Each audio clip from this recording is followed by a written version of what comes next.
Mr. Depp, what is this a photograph of? That's the knife in full view. That's the full side of that knife. Plaintiffs would move Plaintiff's Exhibit 93 into evidence as well.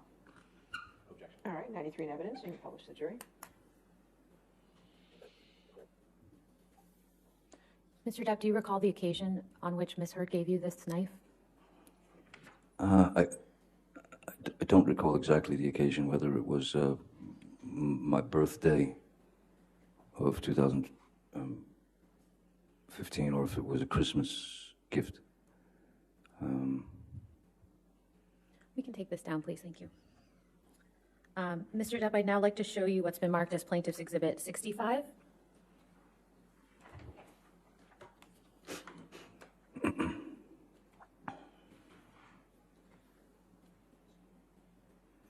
And I believe this has already been offered into evidence. Yes. If so, if we could please publish to the jury. Thank you. Mr. Depp, what's reflected in these photographs?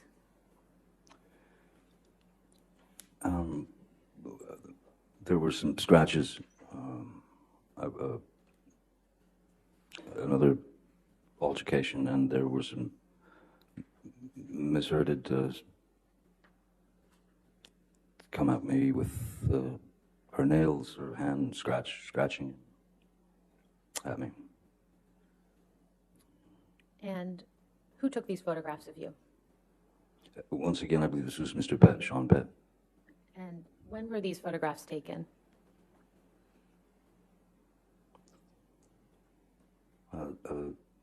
Seems to be Christmas, or 10 days before Christmas, the 15th of December 2015. Mr. Depp, do you remember what led to you having these scratches on your face? This was yet again another confrontation where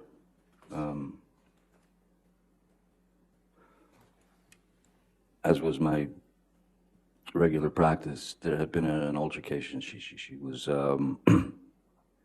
she had some rage issue with me, and I remember that I was trying to go to my corner, as it were, which is I was going into my office in penthouse 3, which is upstairs, and as I was approaching the door to my office, Miss Hurd ran out of the master bedroom or bedroom and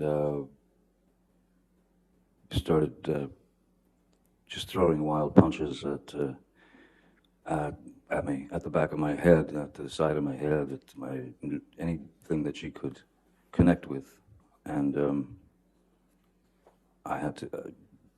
I would have to show you sort of how I tried to avoid the attack. Please do. If it's all right. Yes, yes, sir. If I'm walking this way to the door of my office, the bedroom door is where you are. I walked across the mezzanine there, and as I'm approaching the door, suddenly I'm just getting clobbered from behind, and one's natural primal instinct is to kind of duck and cover. So I ducked and covered, but they didn't stop.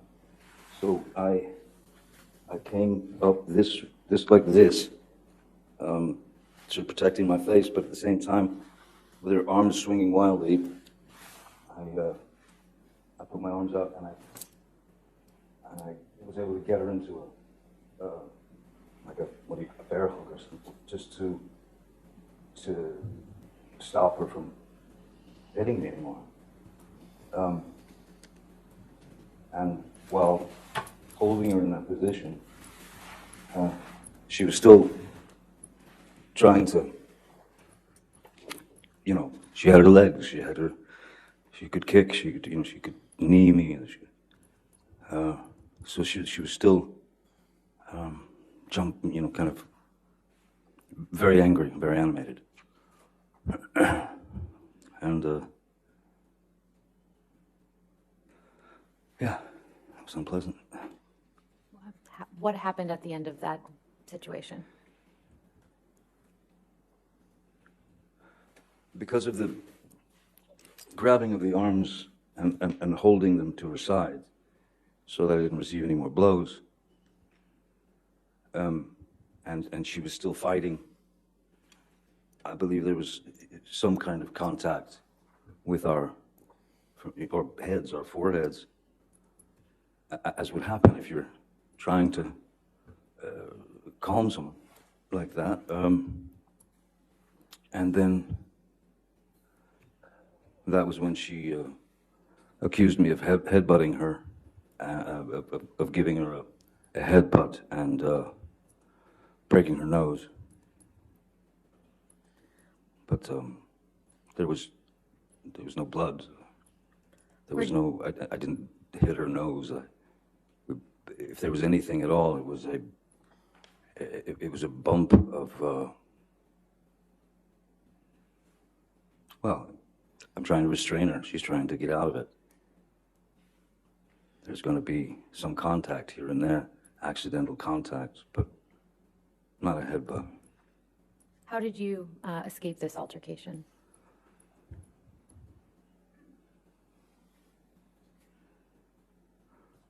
After she'd made the remark about the fact that I headbutted her, which was just impossible,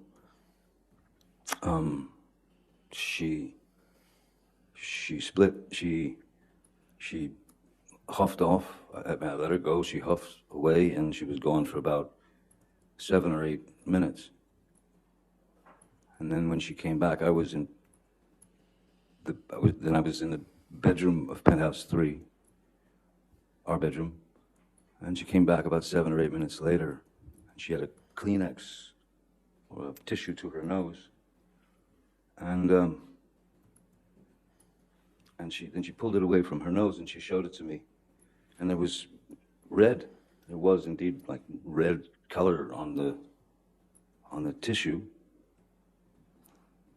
But me, I know that there was no connection to her nose. No part of my body made connection to her nose or eyes or anything like. So she said, she took it away and she showed it to me. She said, "Way to go, Johnny, you broke my nose. You broke my nose." And I knew I hadn't, so I said, you go into sort of placation mode, which is, "Oh my God, let me see, are you okay? What happened? Let me see." And she wouldn't let me see anything. And so I just tried to calm the situation as best I could. All the while, I was waiting for her to dispense with that Kleenex because I didn't trust it. And so I waited. And when she dropped it into the wastebasket in her bathroom, or in our bathroom, and left the room. Went somewhere downstairs, I think, I don't know. And then I pulled the Kleenex out of the trash bin, and I inspected it pretty closely, and realized that it was nail polish. It was nail varnish or polish. Mr. Depp, shortly after December 15th, 2015,